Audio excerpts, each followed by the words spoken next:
Who's on time? This girl is what's good. Yes, I'm celebrating my punctuality because got to catch those wins wherever I can. How's everybody doing? I'm Lonnie Appleton. I am a healthy family advocate.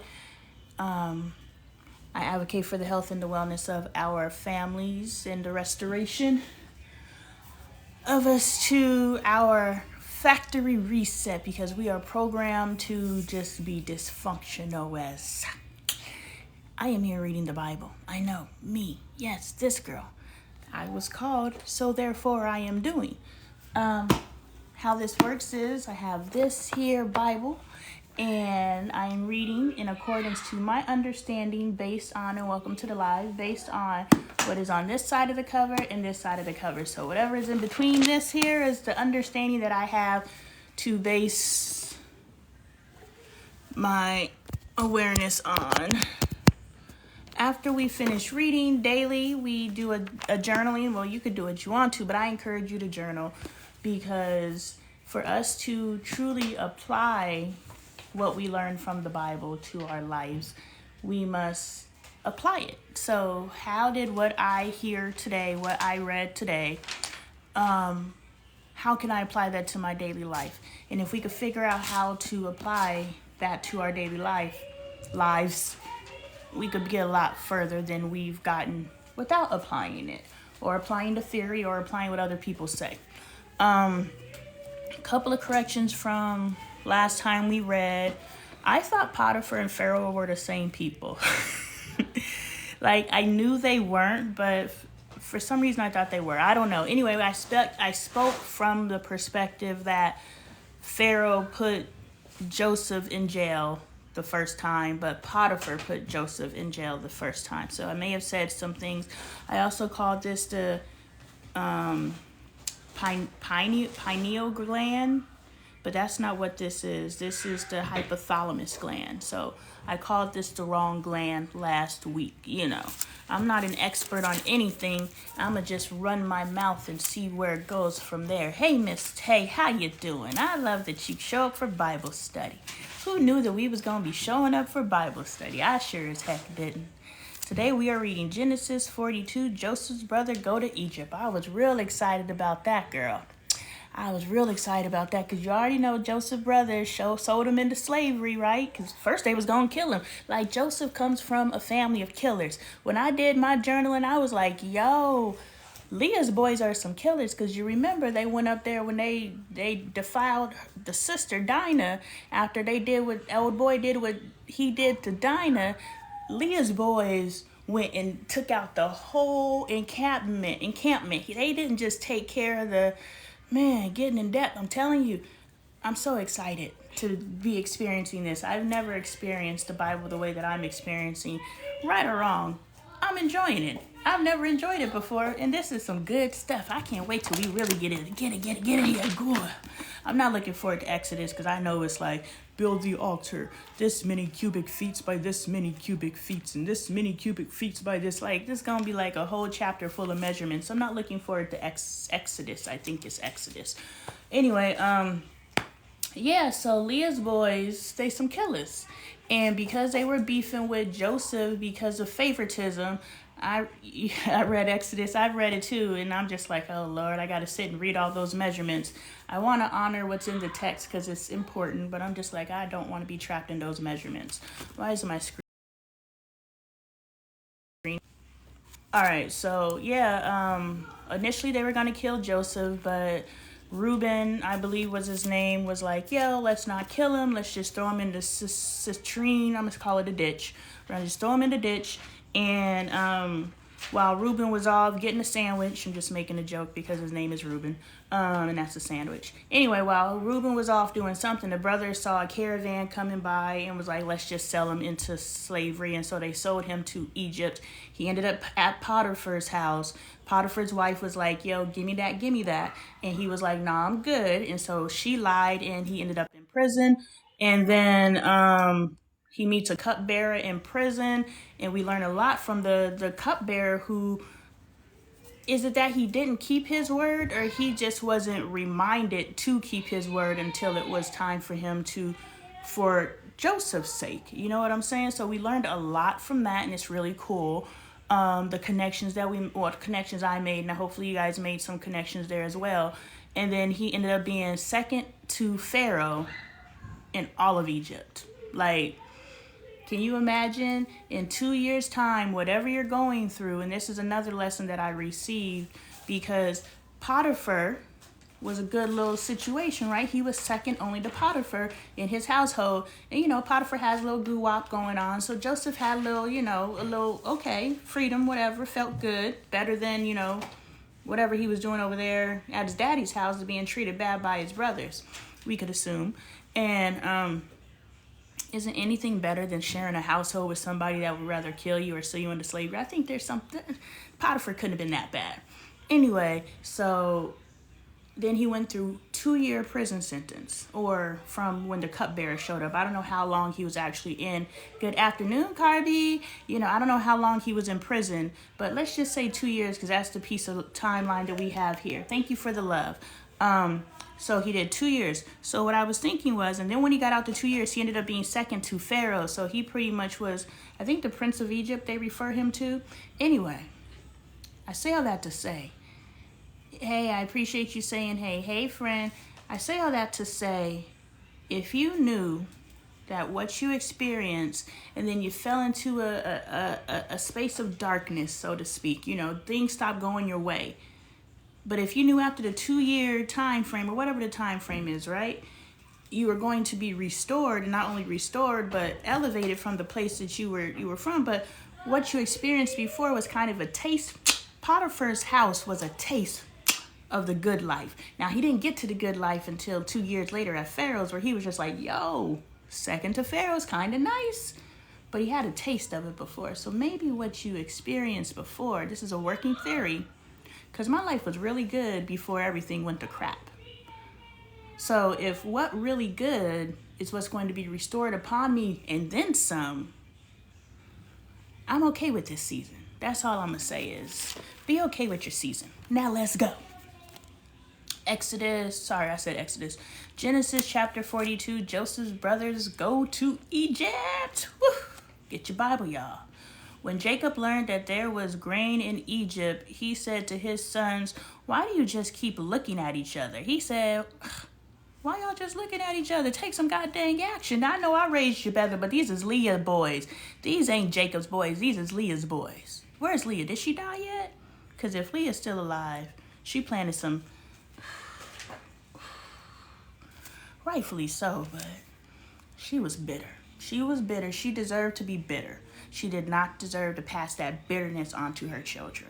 But I understand why Leah was bitter. If y'all know Leah's story, and we implying Leah's background because we don't know, but if y'all don't know Leah's story, she earned her bitterness, but she didn't, them babies did not deserve to absorb her bitterness. Moms. He said to his sons, why do you just keep looking at each other? He continued, I have heard that there is grain in Egypt. Go down there and buy some for us so that we may live and not die. Then 10 of Joseph's brothers went down to buy grain from Egypt, but Jacob did not send Benjamin, Joseph's brother, with the others because he was afraid that harm might come to him. Remember, Rachel is Joseph and Benjamin's children. Jacob loved Rachel. Like, that was his right there. He did 14 years for her. You know what I'm saying? And so she gave him Benjamin and Joseph.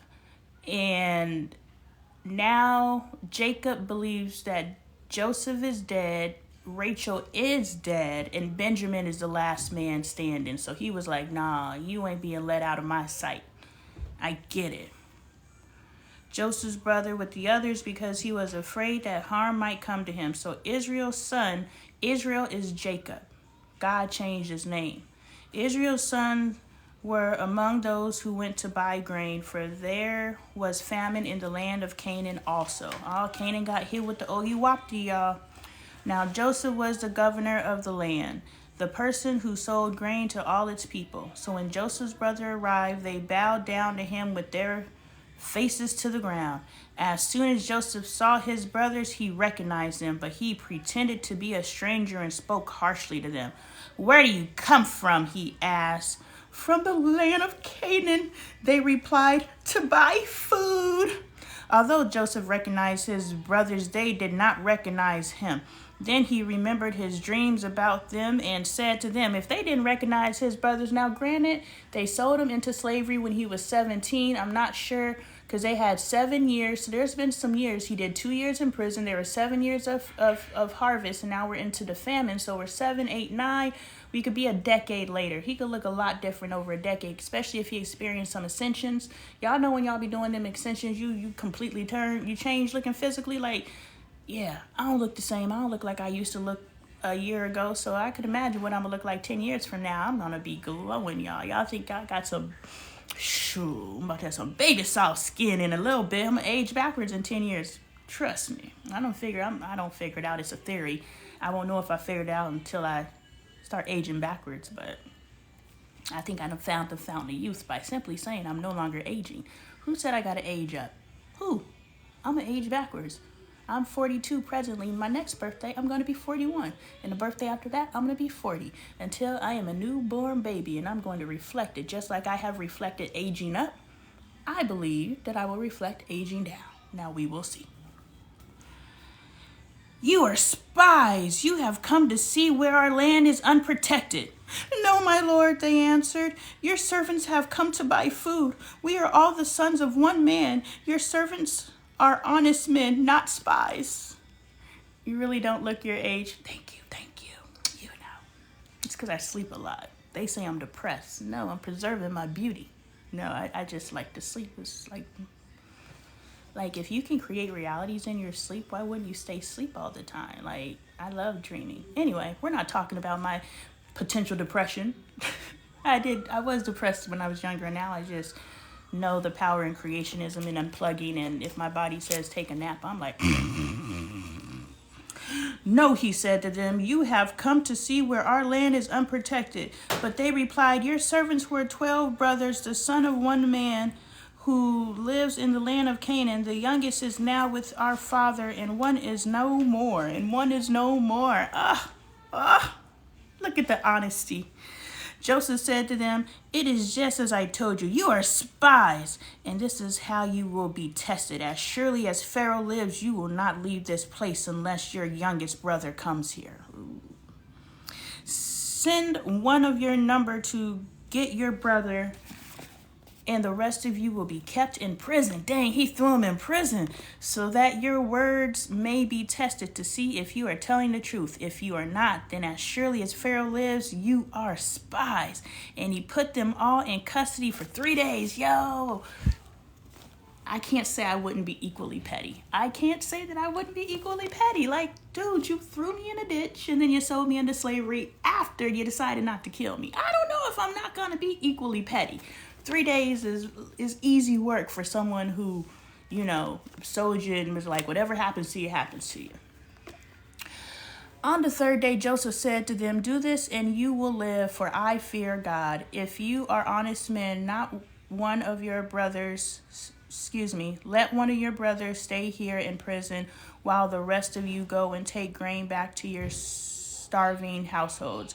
But you must bring your youngest brother to me so that your words may be verified and that you may not die." They proceeded to do.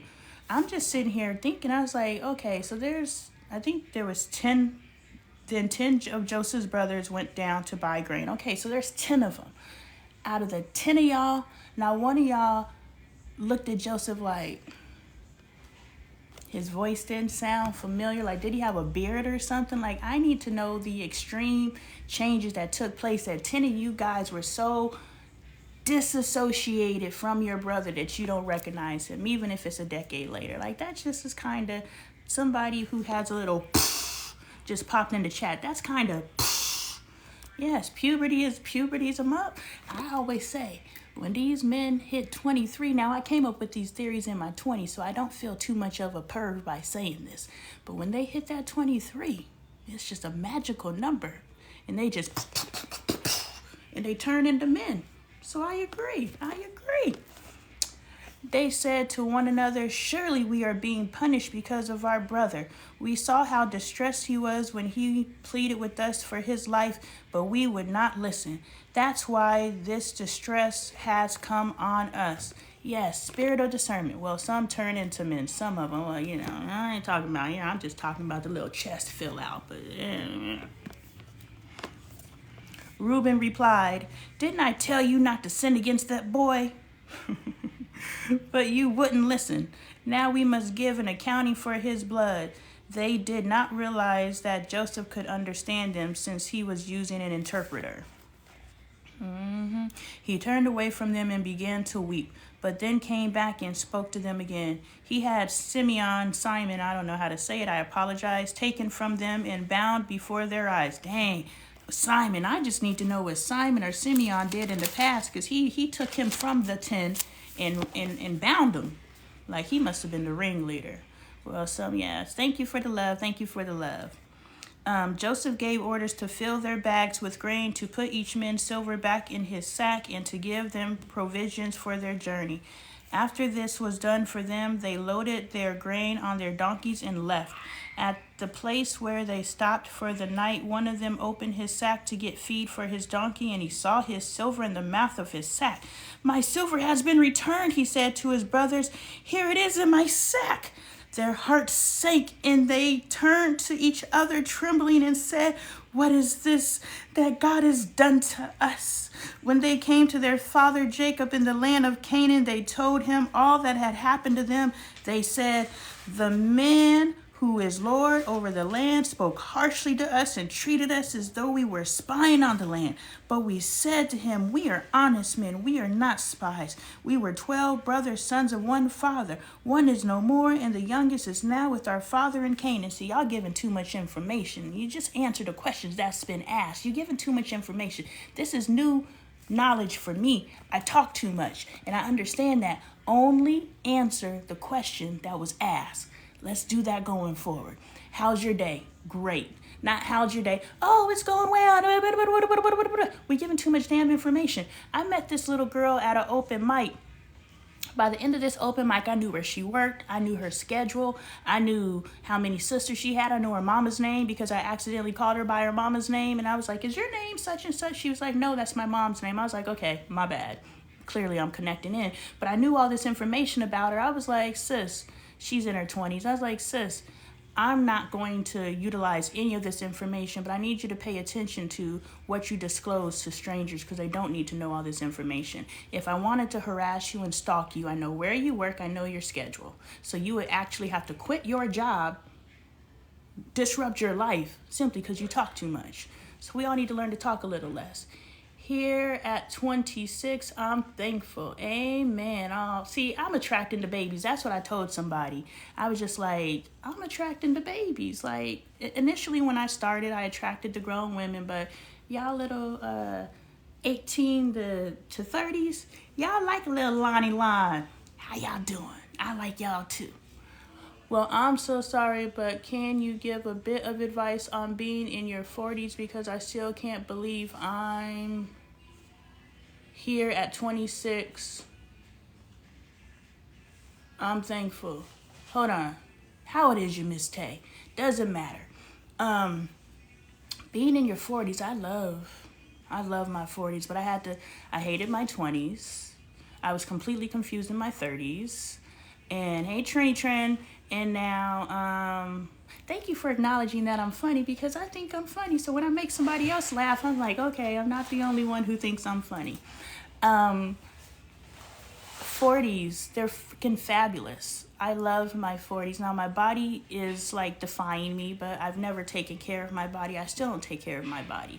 So all the aches and pains, I think if you do the work in your 20s, like taking your vitamins and completely confused in your 30s. Oh, yes, man, But look, you're here. You're consuming this content. So everything that I went through, you don't have to go through, because we're learning. We're unlocking ourselves. We're asking the questions. By all means, shoot me a DM.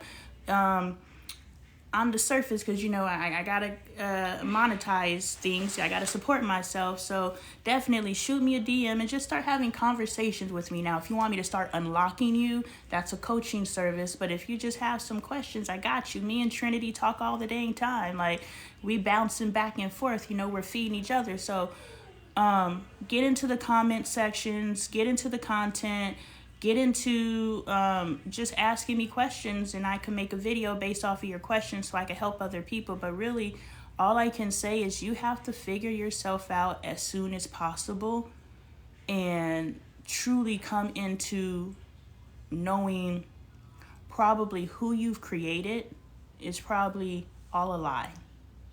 And that's okay. Because if you know that, then you can start taking each piece of you apart. And the heavy part is, if you're doing it like me, I'm completely reprogramming myself all together, right? So it's not like work on this one thing at a time, work on one thing at a time, work on one thing at a time. No, I'm working at all of it simultaneously. And that's why every time you see me, I'm like, yo, figure something else out, because I'm constantly healing. But yeah, my only advice is to get to self-love as soon as possible. Soon as possible. Do not be too prideful that you cannot admit that there is more work on you to do. Period. Dump the pride and keep evolving. And you're going to be all right. Nope, we aging backwards. I'm taking your experiment to the next level. Wait till I tell you about it. We are aging backwards? Boom, I can't wait. This is my little scientist buddy. We be conducting experiments together. She actually has like petri dishes or stuff. I don't know. She's a real scientist. I just be over here working science in my head. I'm a real scientist too, though. Then the man who is Lord over the land said to us, "This is how I will know whether you are honest men. Leave one of your brothers here with me and take food for your starving household and go. But bring your younger brother to me, so I will know that you are not spies but honest men. Then I will give your brother back to you, and you can trade in the land." As they were emptying their sacks, there in each man's sack was his pouch of silver! Exclamation point. When they and their father saw the money pouches, they were frightened. Their father Jacob said to them, "You have deprived me of my children. Joseph is no more, and Simon is no more, and now you want to take Benjamin? Everything is against me." It's probably how my husband feels since his son passed away. I can see, if they take your kids, that's something. If life takes your kids, Lord willing, I never experienced that. Yes, you are turning information into knowledge. Look at you. I know there's a power in what I'm doing. I just don't know the power yet. Oh, but I'm about to drop these videos, trend, because I done figured out how my mind works. It's really cool. Loving the theater. Oh, yes, this is the beauty of, this is some good stuff now. Yes. Angel's working on her schoolwork, but you guys can go later. 2020, right before the pandemic hit. Try having a funeral as the world is shutting down. We had to stream his funeral on Facebook Live because people could not attend. I'm not laughing because of that. I'm laughing at it was a crazy time. Let me see. Can trade. Okay, Then Reuben said to his father, "You may put both of my sons to death if I do not bring him back to you. Entrust him to my care, and I will bring him back." But Jacob said, "My son will not go down there with you. His brother is dead, and he is the only one left." Did y'all hear that? But Jacob said, "My son will not go down there with you. His brother is dead, and he is the only one left." Which means he is differentiated from the 10 other kids. Like, this dude got like 20 kids. I don't know. He got a lot of freaking kids, but he only values, and he's making this statement to his kids. No wonder nobody likes each other. He's definitely treating them and has no problem saying to this. Like, he didn't even say he's the only one left of Rachel's. That was some nasty work. I'm just saying that. If harm comes to him on the journey you are taking, you will bring my gray head down to the grave in sorrow. I bet you, yeah, it's just tough. It's tough out here. The second journey to Egypt, chapter 43. Now the famine was still severe in the land, so when they had eaten all the grain they had brought from Egypt, their father said to them, "Go back and buy us a little more food." But Judah said to him, "The man warned us solemnly, 'You will not see my face again unless your brother is with you.'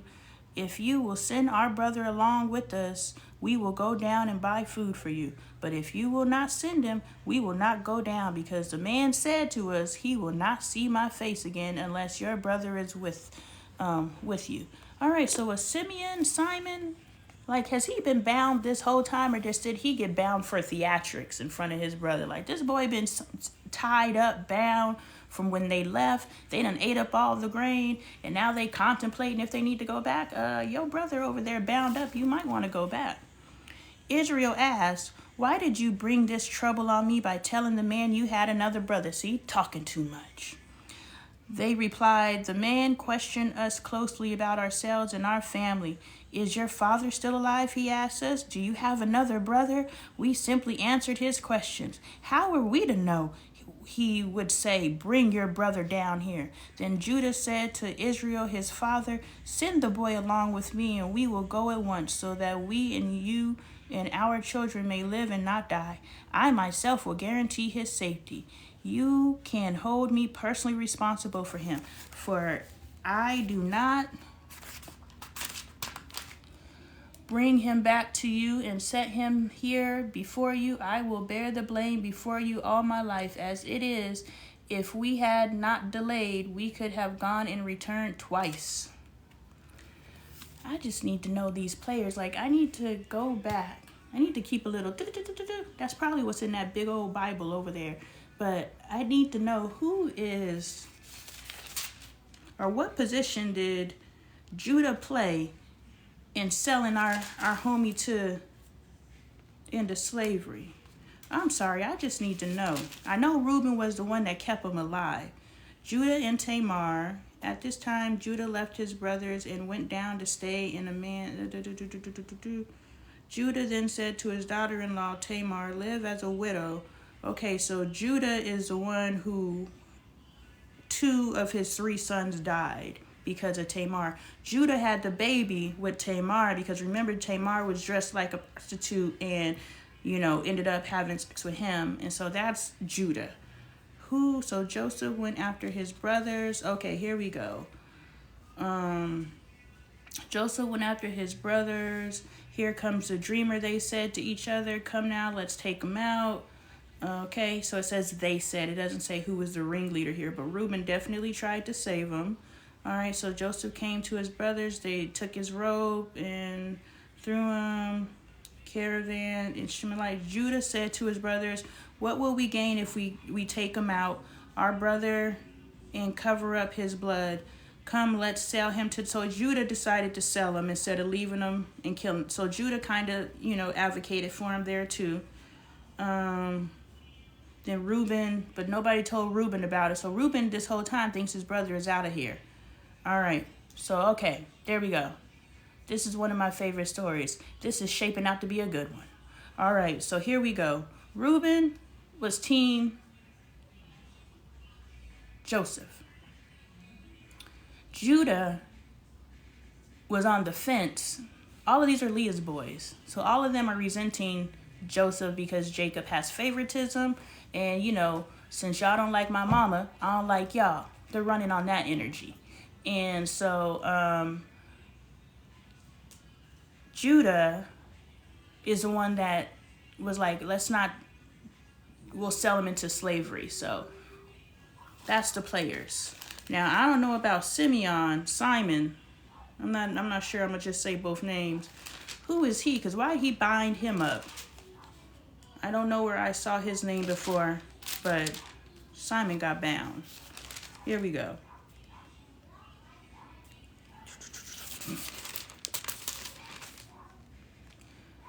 Then their father Israel said to them, "If it must be, then do it. But put some of the best products of the land in your bags and take them down to the man as a gift. A little balm and a little honey, some spices and myrrh, some pistachio nuts and almonds. Take double the amount of silver with you, for you must return the silver that was put back into the mouth of your sacks. Perhaps it was a mistake. Take your brother also and go back to the man at once, and may God Almighty grant you mercy before the man, so that he will let your other brother and Benjamin come back with you. As for me, if I am bereaved, I am bereaved.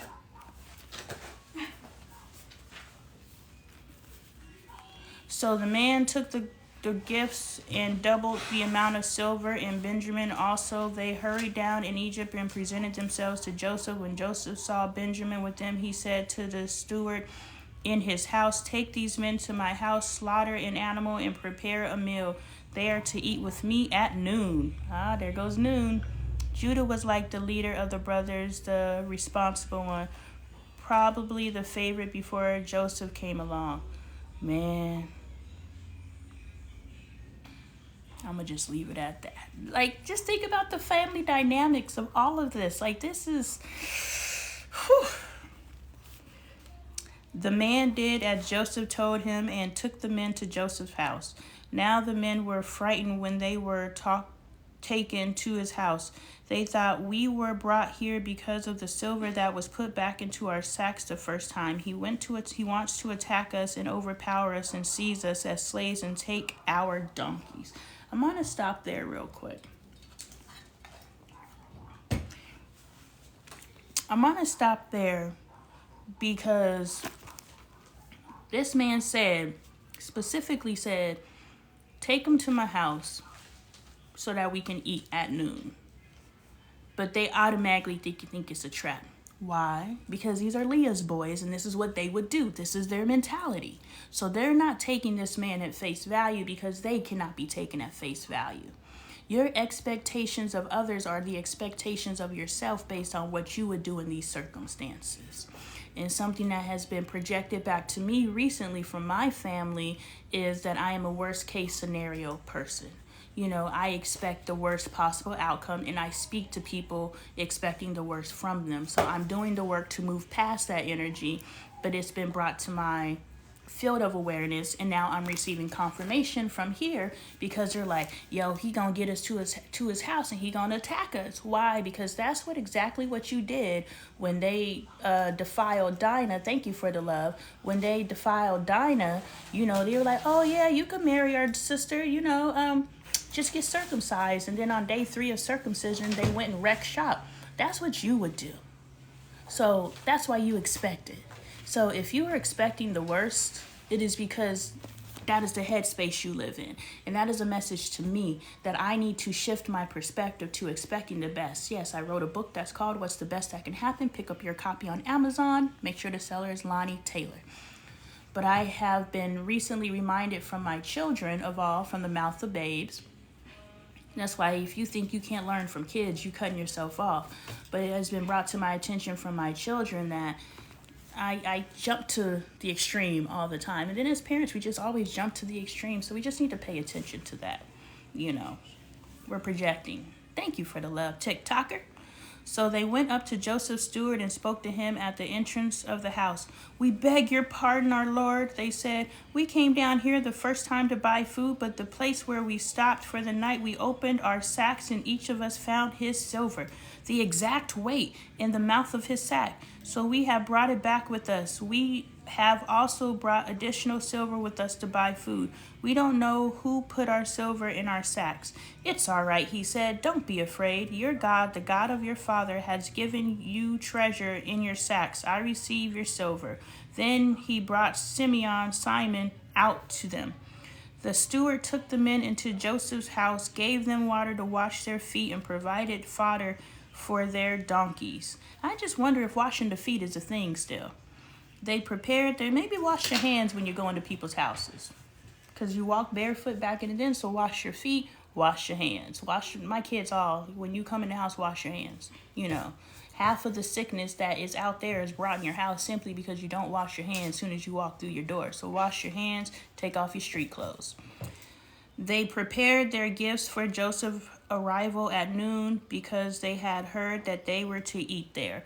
When Joseph came home, they presented to him the gifts they had brought into the house, and they bowed down before him to the ground. He asked them how they were, and then he said, "How is your aged father you told me about? Is he still living?" They replied, "Your servant, our father, is still alive and well." And they bowed down, prostrating themselves before him. As he looked about, he saw his brother Benjamin, his own mother's son. I bet you that was sweet. He asked, "Is this your youngest brother, the one you told me about?" And he said, "God be gracious to you, my son." Deeply moved at the sight of his brother, Joseph hurried out and looked for a place to weep. He old crybaby ass. He definitely was going through ascensions, all this crying. He went into his private room and wept there. After he had washed his face, he came out and, controlling himself, said, "Serve the food." They served him by himself, the brothers by themselves, and the Egyptians who ate with him by themselves, because Egyptians could not eat with Hebrews, for that is detestable to Egyptians. Ooh, detestable. The men had been seated before him in the order of their ages, from the firstborn to the youngest, and they looked at each other in astonishment. When portions were served to them from Joseph's table, Benjamin's portion was 5 times as much as anyone else's, so they feasted and drank freely with him. That same favoritism that got his ass thrown in that ditch, he's replicating it here. See, generation to generation, you just think, "Oh, I'm just gonna love on you a little bit more," but you don't see the other motherfucker sitting there not getting loved on, and they see it, whether you see it or not. Pay attention. Chapter 44. A silver cup in a sack. Oh, and this is I don't know, because I ain't ready yet. Like, I've read it, but I ain't ready yet. But y'all remember, thank you for the love, y'all. Y'all remember back in the day when they left Laban, just the shade of it all. Laban was Leah's daddy. Laban was Rebecca's brother. Now, you remember Rebecca turned out to be shady because she the one, I hope I'm not messing up these names, it's a lot of names. Rebecca was the one who stole Esau's blessing and gave it to Jacob. So Rebecca was shady, but she's Laban's sister. Now, Laban and Rebecca were raised by the same parents, so no wonder they both shady, because Laban was shady too. But Laban was Rachel's daddy, Leah's daddy, and remember, Rachel stole Laban's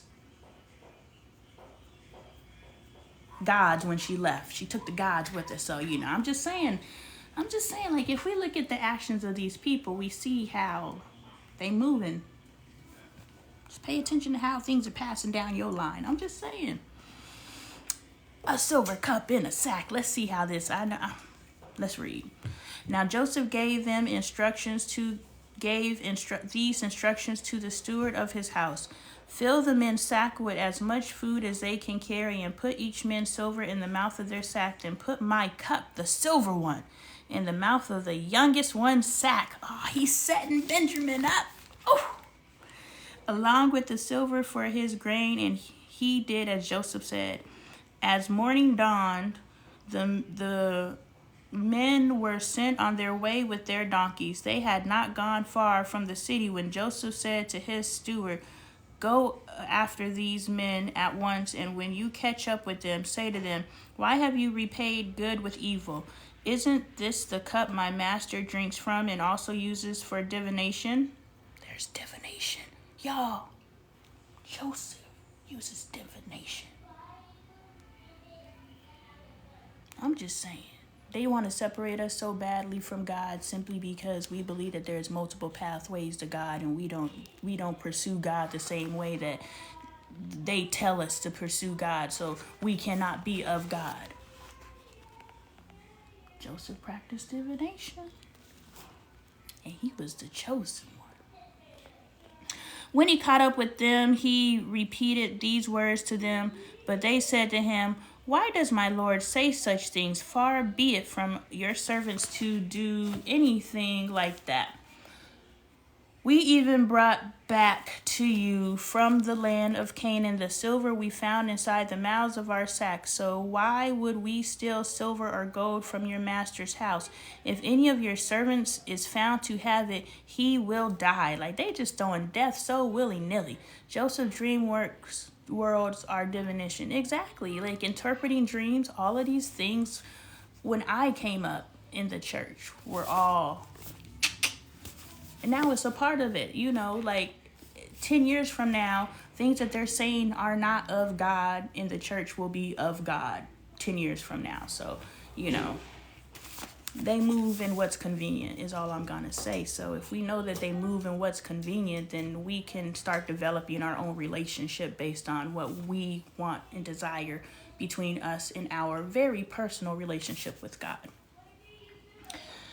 Whew. But they said if somebody got the cup, somebody's dead. Like, they just rip my clothes off, take my life. Like, can there be steps before death of punishment is all I'm saying.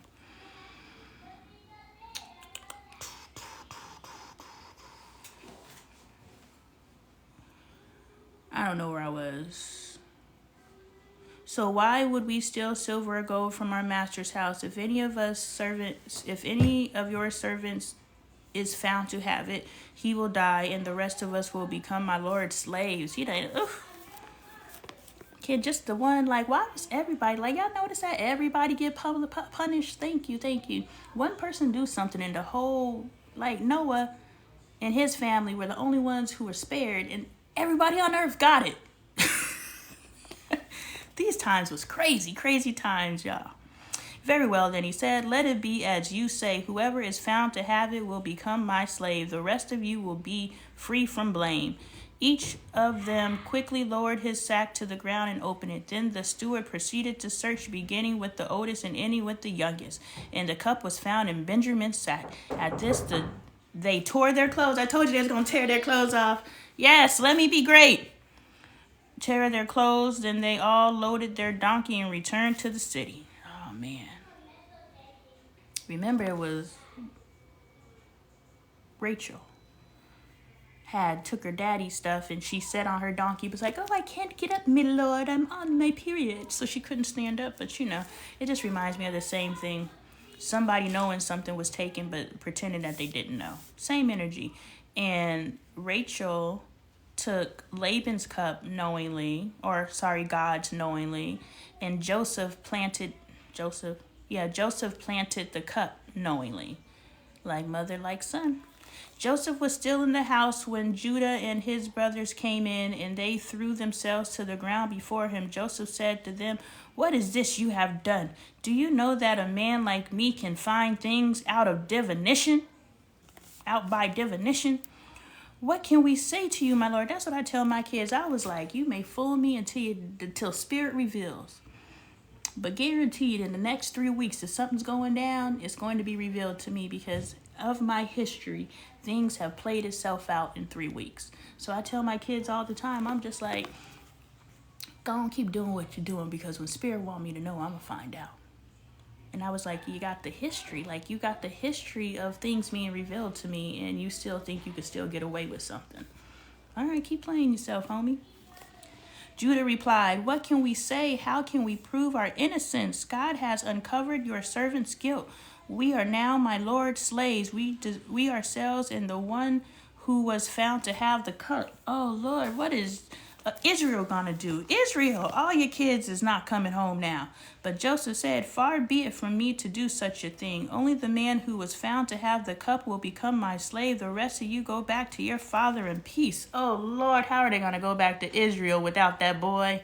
Whew. Judah, you gotta answer this. But then Judah went up to him and said, pardon your servant, my lord. Let me speak a word to my lord. Do not be angry with your servant, though you are equal to Pharaoh himself. My lord asked his servants, do you have a father or a brother? And we answered, we have an aged father, and there is a young son born to him in his old age. His brother is dead, and he is the only one of his mother's sons left, and his father loves him. Then you said to your servants, bring him down to me so I can see him for myself. And we said to my Lord, the boy cannot leave his father. If he leaves him, his father will die. But you told your servants, unless your youngest brother comes down with you, you will not see my face again. When we went back to your servant, my father, we told him what my Lord had said. Then our father said, go back and buy a little more food. But we said, we cannot go down. Only if our youngest brother is with us will we go. We cannot see the man's face unless our youngest brother is with us. Your servant, my father, said to us, you know that my wife bore me 2 sons. One of them went away from me, and I said, he has surely been torn to pieces, and I have not seen him since. If you take this one from me too, and harm comes to him, you will bring my gray head down to the grave in misery. Whew. So now they trying to appeal to his softer side. Stay and hear the word of God. Amen. Did I miss something? Yes. Like the live, guys. Yes, please like the live, show the love, spread the live, grow the audience. This is good. This is good. We deserve to know what's in this book, and in a way that makes it makes sense and it sticks with us, right? We're not going to leave here with some feel good energy until the feel good energy leaves, and then we're back into our old space. We are here daily experiencing the word so that we can apply it and change our lives one day at a time. And I think that's beautiful. I think it's beautiful. Thank you for the love, Kendra.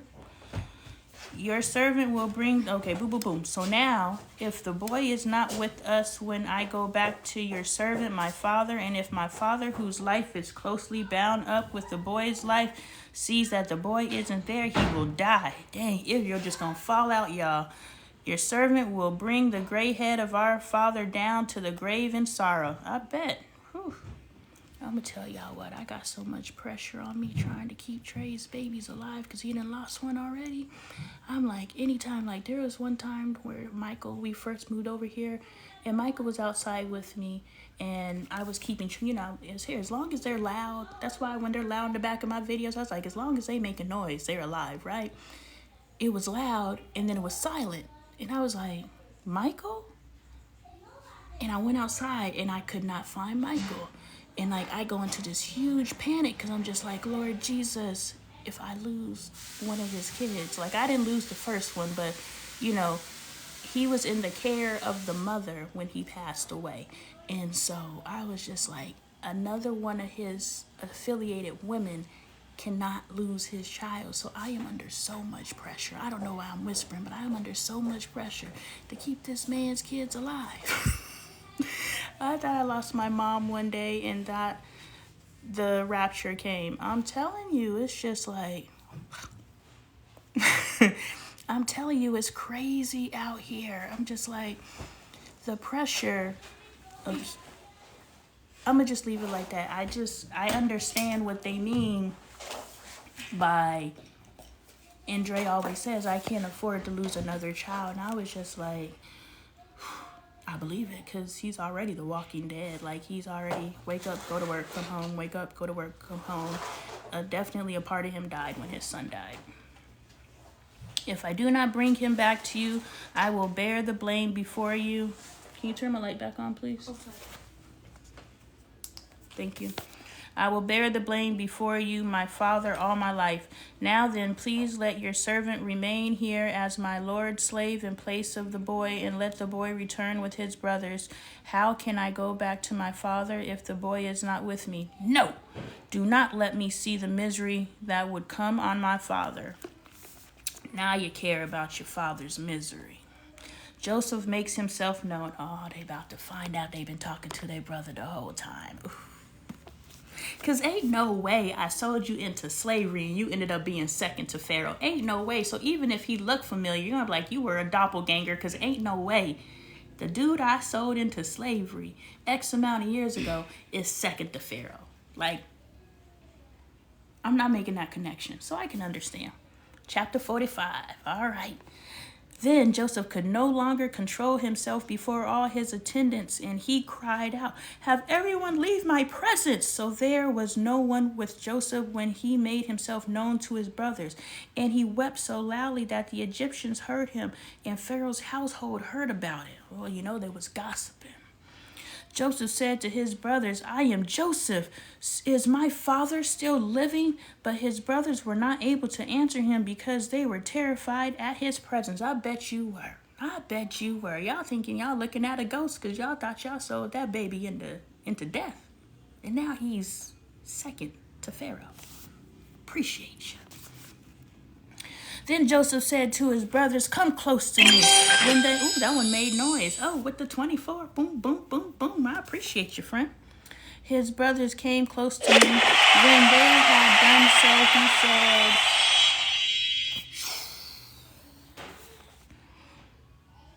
"I am your brother Joseph, the one you sold into Egypt.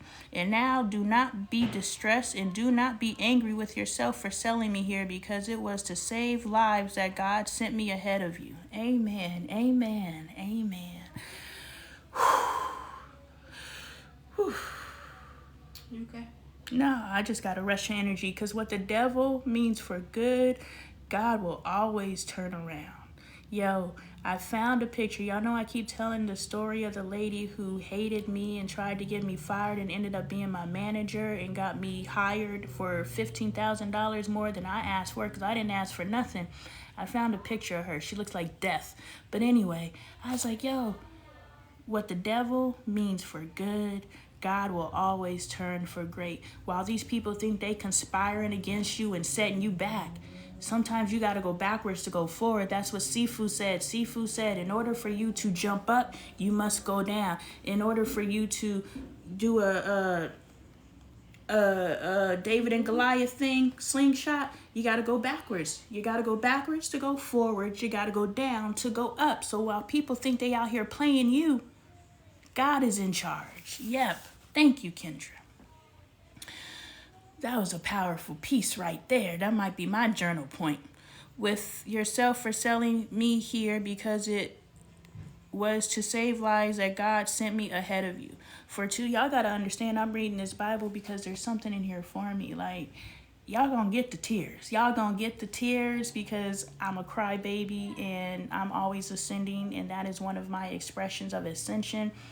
I am reading this book. You guys are listening to me read this book because we all know at some level there is something in here for us. So when I read that God took you through it to take you to it, yes.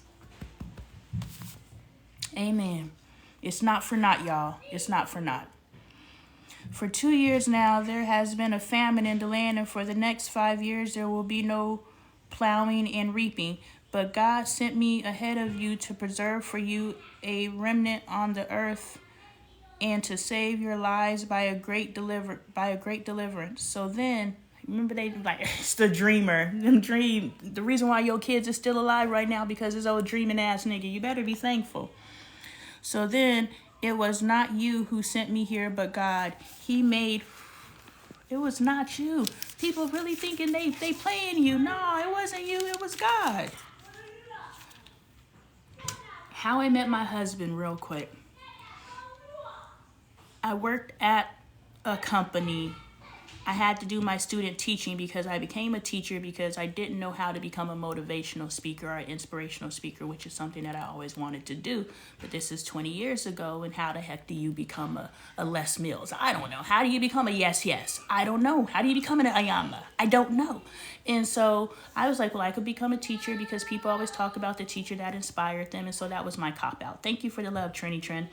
And so I'm going into my program, and it comes to the point where I have to do my student teaching, and well, I can't work and student teach at the time, so I leave my job, go into student teaching full time. Just the head teacher that they give us, everyone is in place, right? Every piece is in place.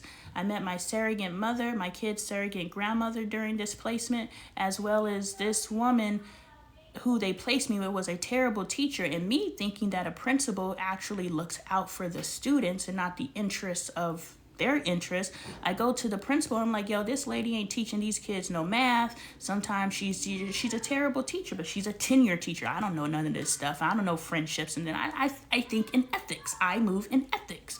And so I go and tell him, but I got a problem with punctuality. So this just clocked me. This how they always gonna get you. They gonna get you on your punctuality. They gonna watch you. Don't matter. Anyway, what does this mean? What does it happens when it says I can invite people. Why not? Why not invite people to the live? We need to get the people in here. Let's press invite a couple times. Boom. Anyway, oh no, that's not what I meant. I actually invited you to join my live. I didn't mean to do that. I didn't know what invite meant. I thought that would send you a code so that you could, get on the live, not so we could start talking on the live. So I apologize, friend. But anyway, I know I'm of the generation that doesn't know what these buttons mean. I'm like, what's this button mean? Anyway, so I ended up losing my student teacher placement. They kicked me out the program. And my friend, yo, stop yelling. So my friend who became my surrogate, she would just always she was like, I can't stand that lady because she got you kicked out your program. I was just like, well, if I hadn't got kicked out the program, I wouldn't have ended up at cosmetology school. I wouldn't have met my husband, and I would not be sitting here in front of you guys today. So she didn't get me kicked out of that cosmetology program. She is the tool that God used in order to remove me from that program. Do you understand? What do you think would have happened? Divorce probably would have been born? You wouldn't be born. What? I thought at the time of my placement, I was in cosmetology school at the time of my placement. So I would have never crossed paths with your father in order for you to be here if I would have stayed in that program. What about Bailey? I had Bailey at the time. So no Bailey, kids? I would have had Bailey, but she would have been the only one. My trajectory would have been completely different had that woman not been the tool that God used to change my trajectory. So what the devil means for good, God is always using for greater. And if something is coming and standing as an obstacle in front of you, it is not the devil, it is God. If you are walking in your divinity, every single thing is for purpose. You better talk your stuff. Come on now, Kendra. So then it was not you who sent me here, but God. He made me father to Pharaoh. Does that say father? Y'all know my ass can't see. Yeah, it says father. Lord of his entire household and ruler of all Egypt. Now hurry back to my father and say to him, this is what your son Joseph says. Now, how do you go back to your daddy? Oh, but they said we just have his robe, so we assumed he was dead. They got a little way to weasel their way out of this. I'm like, how do you go back to your daddy and say, surprise? It's not happening to you, it's happening for you. That's the shouting music. I don't know if the shouting music is universal across churches, but y'all know what it is. It's not happening to you, it's happening for you. Woo! Today got me jumping. This is some good stuff, y'all. If you knew it was happening for you, count it all joy. I'm telling you. That's how you get through. That's how you get through, Miss Tay. You know it's happening for you. Now hurry back. This is what your son Joseph says. God has made my Lord of all Egypt. Come down to me. Don't delay. You shall live in the region of Goshen and be near me. You, your children and grandchildren, your flocks and herds, and all you have, I will provide for you there, because 5 years of famine are still to come. Otherwise, you and your household and all who belong to you will become destitute. Well, I don't want to be destitute now. What does that mean? Dead? No, just useless? Broke. Oh. You can see for yourselves, and so can my brother Benjamin, that it is really I who am speaking to you. Tell my father about all the honor accorded me in Egypt. I keep stumbling because these words, I'm not used to reading these words, and I can't see. and about everything you have seen, and bring my father down here quickly. Then he threw his arms around his brother Benjamin and wept, and Benjamin embraced him weeping. And he kissed all his brothers and wept over them. Afterward, his brothers talked with him. When the news reached Pharaoh's palace that Joseph's brothers had come, Pharaoh and all his officials were pleased. Oh, they weren't jealous? That's good, Pharaoh. Good job. Pharaoh said to Joseph, tell your brothers, do this, Lord, load your animals and return to the land of Canaan and bring your father and your families back to me. I will give you the best of the land of Egypt, and you can enjoy the fat of the land. Do you see how everybody is blessed? Come on, Miss Tay. Thank you. You are also... It, though. You feel like his brothers deserve it? After doing what they did? Are we holding grudges though? But okay, so the brothers didn't necessarily do anything. God used them as tools. They tried to kill him. No, if they didn't try to kill him, that was the initial plan. The plan had revision. It was for him. If it was for him to die, he would have died, correct? But it was for him to live, to go forward into Egypt and to do yada, yada, yada in the time that he's been in Egypt. If someone's purpose in life has to be fulfilled, God can't come and say, here, you here, you here, you here. God must use people and circumstances in order to move you through the flow of life. You understand? So are we really holding grudges against people that God used as tools in order to move us into God's purpose, especially when we're living in God's purpose? You understand? When I become a millionaire and ain't got a care in the world, do you think I'm worried about Socorro, who got me kicked out of my master's program, that would have had me being a damn teacher? I hate being a teacher. Are you sure? You're teaching right now, aren't you? Yes, this is different. I'm doing the teaching that I came to this earth to do versus being a classroom teacher, which was a cop-out. So why would I ever be mad at the person who got me kicked out of the program, because the program and completing that program would have completely took me off the track and I would have been miserable. So yeah, his brothers, the brothers are going to punish themselves enough. It is not for me to delve out punishment. It is God to delve out punishment, and God's going to deal with them accordingly. So Joseph just got to be like, yeah, it's good. And at the end of the day, they are covered because of Joseph, and they are covered because of Israel. Leah's boys are in the middle of two people that are covered by God, because Leah's boys out here wilding. Leah raised some thugs. You're also directed to tell them, do this, take some carts from Egypt from your children and your wives, for your children and your wives, and get your father and come. Never mind about your belongings, because the best of all Egypt will be yours. He said, just get up and come. You ain't even got to bring your stuff. That's some sugar daddy stuff. So the sons of Israel did this. Joseph gave them carts as Pharaoh had commanded, and he also gave them provision for their journey. To each of them he gave new clothes, but to Benjamin he gave 300 shekels of silver and 5 sets of clothes. See that favoritism, y'all. And this is what he sent to his father: 10 donkeys loaded with the best things of Egypt, and 10 female donkeys loaded with grain and bread and other provisions for his journey. Then he sent his brothers away, and as they were leaving, he said to them, don't quarrel on the way. You already know how Leah's boys get down. So they went up out of Egypt and came to their father Jacob in the land of Canaan. They told him, Joseph is still alive. In fact, he is ruler of all of Egypt. Jacob was stunned. He did not believe them. But when they told him everything Joseph had said to them, and when he saw the carts Joseph had sent to carry him back, the spirit of their father Jacob revived. See, he was the walking dead. That hurts my feelings. I do too. And Israel said, I'm convinced my son Joseph is still alive. I will go and see him before I die. Dang. Before I die? Jacob goes to Egypt. That'll be tomorrow. Chapter 46. That was some heavy stuff today, y'all. That was too much parallel to my reality for me to process that. But yo, we got some good stuff out of today's Oh, I should have read. It says invite to be a guest.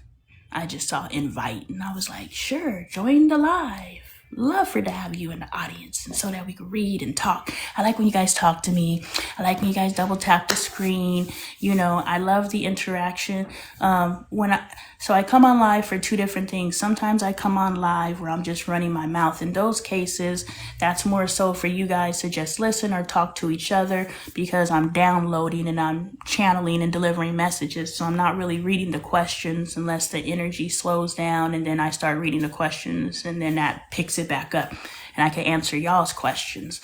But here for Bible study, like, let's have a conversation. We're all learning, we're all growing. You guys are definitely teaching me and growing me. I don't know much about much except for the topical stuff that I know. So share your knowledge with me.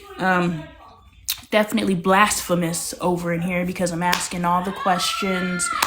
Because we need answers. We need to know how to apply what is in this book to our current lives. So we must make the parallels. That's why when I say it sounds like a sugar daddy, we have to make parallels to what's going on in here that's happening in our present reality so that we can bring this into our present reality. And the key or the tie that I want to make is we as parents birth children. And as we birth these children, it is our wisdom to pass to our children, but it's also for our children to take our wisdom and make it relevant to today. So it's twofold. We are teaching them, but they are also teaching us. So we can learn from them. We can learn from this, which is our father, mother. I call them they. Because if we were made in God's image, female comes before male in the womb. Therefore, God is a she. But because I grew up with God being a he, I'm inconsistent with the sheism. So I'm like, they're a they. Who is God? God is personal. God is a he sometimes. God is a she sometimes. God is a they sometimes. Why? Because that is where I fill in the space. And who gonna tell me who my God is? Anyway, so this is our parent. And they're full of all this wisdom and old knowledge. And now we are their children. And so we definitely need access to this wisdom and this knowledge. Thank you for the love. We definitely need access to this wisdom and this knowledge. But in getting access to this, we now utilize our current field of perspective to apply it, to make it a part of our lives. And of course, we can't, my kids can grow me, but, we can't grow this parent. But, I made a point there. All I'm saying is we can learn from the Bible, but we also have to modernize it and make it applicable or applicable to our present lives in order for it to make sense. All right, so I am Lonnie Appleton. I am a healthy family advocate. If you do not already follow, please follow. We are healing ourselves. We are evolving ourselves, and we are taking ourselves to the next level of consciousness. We are breaking free, period. We are breaking free, and the current tool that we are using is the Bible. I'm not saying anything about We're taking out of this what we can use, and everything else can stay on the table. But we are all under the understanding that there is something in here for us, and I believe we received a lot today. And we will, after we read, we will journal and process what we heard or what we read and formulate our own thoughts and ideas so that it can become a part of us in our daily lives. I am here Monday through Saturday, 12 noon. It is presently 1:08 p.m. So an hour and 8 minutes ago, I get on live-ish every day, Monday through Saturday, and I read the Bible. We are currently in the book of Genesis. Please join us tomorrow for chapter 46, where Jacob goes to Egypt. So Jacob will be reunited with his son that he has believed to be dead all of these years. What is Jacob experiencing? Bye, Miss Tay. Thank you. What is Jacob experiencing? All of these things we can contemplate until we get tomorrow. Yeah, we've read all these stories, but have we read them from the perspective of these are human beings having very human experiences. And these experiences so far ain't been great ones. So what is the trauma they are working through? And these are the people that we're supposed to model our lives after. You know, we want to be as upright and upstanding as Abraham. Abraham almost burnt Isaac alive. Come on now. There's some things that need to be discussed. So that's what we do daily.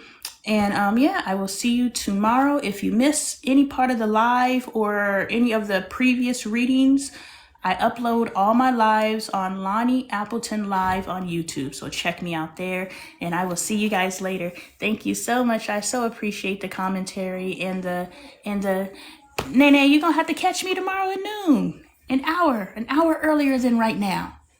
I got you, sis. But I really love seeing your little chat head. Yeah, definitely see you guys tomorrow. It's all right.